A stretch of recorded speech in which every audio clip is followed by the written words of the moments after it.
Assalamualaikum Buya, saya ingin bertanya, apakah dosa zina yang pernah dilakukan seorang istri sebelum menikah bisa diampuni dengan melakukan sholat taubat tetapi setelah menikah?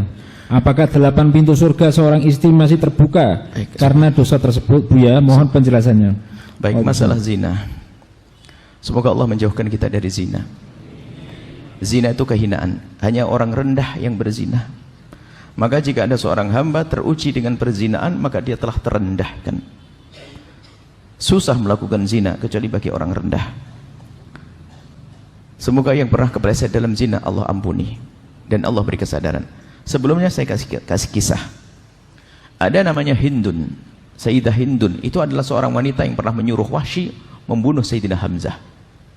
Membayar Wahsy bunuh Hamzah karena begitu marahnya kepada Rasulullah dan dendamnya kepada Nabi Muhammad. Akhirnya Wahsy membunuh Hamzah. Dan begitu marahnya sang Hindun tersebut, sebelum masuk Islam itu dibelah dadanya Imam Sayyidina Hamzah dan digigit hatinya, sehingga digelari Hindun Akilatul Akbat, Hindun yang makan hatinya Sayyidina Hamzah. Tapi ternyata Allah yang Maha Kasih, pandangannya Hindun kepada Rasulullah berubah suatu ketika menjadi pandangan hormat, sehingga karena pandangannya sudah tidak pandangan musuhan dengan Nabi Muhammad, Allah kirim hidayah, Hindun masuk Islam. Di saat Hindun masuk Islam bersama para wanita datang ke Rasulullah. Di saat datang ke Rasulullah, Rasulullah ingat Hindun, Nabi Muhammad menyapa, kau Hindun? Iya ya Rasulullah. Baik, kau datang dengan wanita semua dan kaum wanita? Iya Rasulullah, kami datang dengan kaum wanita. Baik, kalau begitu wahai kaum wanita, berbaikatlah kalian, berjanjilah kalian. Ya Rasulullah, berjanji apa ya Rasulullah? Berjanjilah kalian untuk tidak menyekutukan Allah. Kami berjanji untuk tidak menyekutukan Allah. Apalagi ya Rasulullah? Berjanjilah kalian untuk tidak mencuri. Kami berjanji untuk tidak mencuri. Apalagi ya Rasulullah? Berjanjilah kalian untuk tidak minuman keras. Kami berjanji untuk tidak minuman keras. Apalagi ya Rasulullah? Berjanjilah kalian untuk tidak berzina. Diam. Hindun mengangkat suara, ya Rasulullah, atazdil hurratu ya Rasulullah, apakah kebayang orang seperti saya melakukan zina? Kok suruh berjanji tidak berzina? Apakah kebayang? Bagi orang mulia susah melakukan zina. Wanita mulia susah melakukan zina. Baik. Akan tapi mungkin ada orang yang kepleset dalam zina. Artinya seperti itu. Jadi harus tahu kemuliaan diri. Susah melakukan zina. Nggak gampang melakukan zina. Karena seorang wanita yang melakukan zina, dia rela direndahkan, digagai, direndahkan oleh kaum laki-laki. Rendah tanpa harus dengan akad dan sebagainya. Tapi ketahuilah, Allah Maha luas dengan pengampunnya. Mungkin ada di antara yang mendengar suara ini, mungkin, dan semoga tidak ada. Mungkin ada yang pernah kepleset dalam zina. Allah Maha luas dengan pengampunannya. Sebesar apapun dosa tersebut, ketahuilah, kalau minta ampun kepada Allah dengan serius, at-taibu minadz-dzambi kaman la dzambalah. Orang bertobat dari dosa seperti orang tidak pernah punya dosa. Apalagi dosa terjadi dulu pada masa mudanya. Akan tapi urusan perzinaan secara tobatnya yang pertama adalah sembunyikan dari manusia. Jangan sampaikan kepada siapapun dari bangsa manusia. Manusia tidak bisa mengampuni, manusia hanya bisa mencaci dan menghinakan kita. Anda kalau ada pernah kepleset, tutup aib tersebut. Jangan ceritakan kepada siapapun. Jangan kepada calon suami, jangan kepada siapapun. Tutup. Ada seorang datang ke Rasulullah, ya Rasulullah, halaktu wa qad zanaitu fatahhirni. Ma'is. Ya Rasulullah, aku kepleset dalam zina, sucikan aku ya Rasulullah. Nabi mengatakan, la'allaka lamasta. Mungkin kamu tidak sampai zina. Dialihkan Nabi, mungkin hanya bersentuhan saja. Tidak ya Rasulullah, aku berzina. La'allaka qabbalta. Mungkin kamu hanya mencium saja. Tidak ya Rasulullah, aku melakukan. La'allaka fakhatta. Mungkin di antara dua paha saja. Tidak ya Rasulullah, aku melakukannya. Baru setelah yang keempat, ditegakkan hukum kepadanya. Artinya apa? Urusan perzinaan hendaknya kita tutup, sebab aibnya zina bukan seperti yang lainnya. Orang kafir masuk Islam mu'allaf, cucu masih bisa bangga, ayahku mu'allaf, kakekku mu'allaf. Tapi kalau seorang cucu punya kakek berzina, akan nempel aib itu di jidatnya sampai kapanpun. Maka takutlah kepada zina. Ada pintu halal, kenapa harus masuk zina? Tapi apapun bentuknya, mungkin ada orang yang pernah kepleset dalam zina.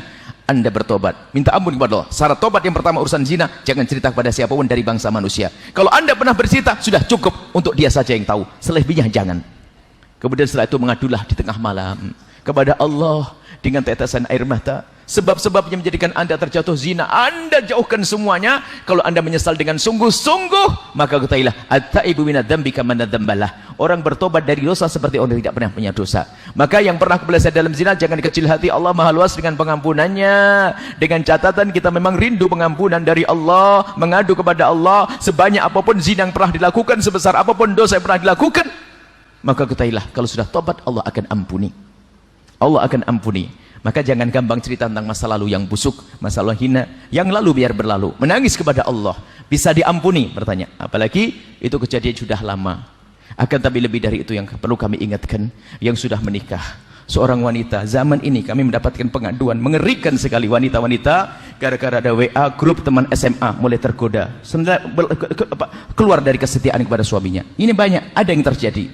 Jadi anak ibu-ibu sudah umur 55, ada ibu-ibu umur 60 tahun, subhanallah, dihinakan oleh hawa nafsunya gara-gara grup WA, grup reuni SMA zaman dahulu. Sehingga terkenang dengan tak taunya sudah menjadi duda dia, tak taunya ada WA dan sebagainya. Sudah tua sampai anaknya kebingungan mengurusi ibunya, tak taunya lebih senang lari dan melakukan kehinaan zina. Hati-hati, bahkan punya suami karena dia wanita direndahkan. Akan tapi takutlah kepada Allah. Jaga kalau punya grup WA, hati-hati. Jika ada yang mengajak masuk neraka jangan mau. Urusan syahwat itu ya. Jangan sampai masuk kepada pintu zina, jangan dekati zina. Naudzubillah. Kadang belum tentu orang tersebut lebih bagus, akan tapi setan yang menjadikan bagus. Mungkin suaminya lebih segala-galanya, cuman gara-gara seorang perempuan tidak pernah menjaga matanya, sehingga dia akan tergoda lalu melakukan keharaman dengan laki-laki lain yang mungkin lebih rendah dari segala-galanya, akhlaknya, kegantengannya dan segalanya. Karena apa? Setan yang menghiasinya. Takutlah ini masalah ini. Banyak pengaduan-pengaduan seorang istri, bahkan seorang istri yang ngadu dengan dirinya sendiri yang mengadu. Dia tiba-tiba berkata, "Buya, kenapa saya masih sudah punya suami? Tiba-tiba kalau saya terpesona dengan kawan lamaku dan saya susah menghilangkan kenangan itu. Saya tiba-tiba ingat sampai saya dengan suami saya kurang mengabdi." Dia insaf. Ngadu yang gak insaf, bablas dia dalam kehinaan. Begitu juga kaum laki-laki, hati-hati. Jangan gampang melihat yang haram, menjadikan sebab di rumah kita tidak indah. Mata laki-laki yang sering nonton yang haram, film porno, ngelihat perempuan buka aurat dan sebagainya, itu menjadikan kurang semangat dengan yang halal di rumahnya.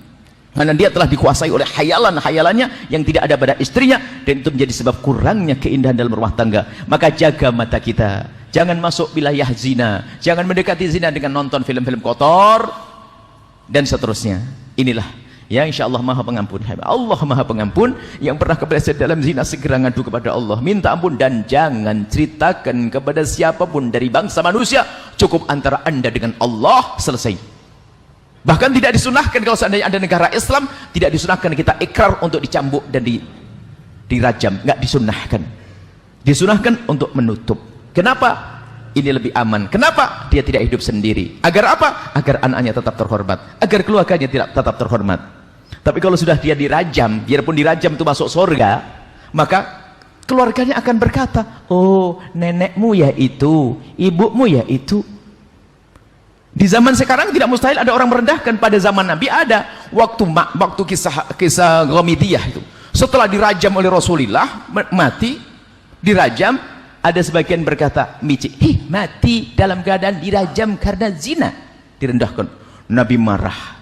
Kalau seandainya ditimbang tobatnya perempuan ini dengan amalnya ahli Madinah, niscaya lebih besar beratnya tobatnya wanita ini. Artinya tidak boleh direndahkan kalau orang bertobat. Hati-hati. Kemudian setelah itu, tolong jangan sekali-kali membicarakan orang berzina, menggunjing orang berzina, dosanya besar sekali. Naudzubillah. Khawatir kita diuji oleh Allah dengan kehinaan yang serupa. Kalau anda mendengar berita perzinahan, bahkan kalau ada orang bercerita kepada anda tentang perzinahan, tutup, biar kita saja yang tahu, selesai, jangan cerita ke siapapun. Inilah cara bertobat dari zina. Semoga Allah menjauhkan kita dari zina. Ada pintu halal, ada cara nikah yang gampang. Kalau belum berani resepsi, ya yang gratisan, ya nggak pakai resepsi dulu lah. Yang penting nyembelih ayam kayak gitu sudah beres.